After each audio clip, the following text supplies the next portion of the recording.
How to share notes to Instagram Reels or posts. Hi everyone, it's Sophia to assist you today. Without any delay, let's jump right in. First, open Instagram and log into your account. Then click on the reel you want to share notes to, or click on the post you want to share your notes to. You will find your profile icon on the left side in the reel or in the post. Simply click on your profile icon and then you will find this kind of screen pop up. Simply write anything you want. You can also mention your friends or add emojis. Click on share and you're good to go.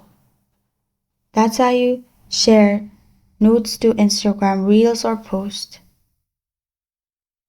Thank you for joining me today. If this video helped you out, please leave a like and subscribe for more.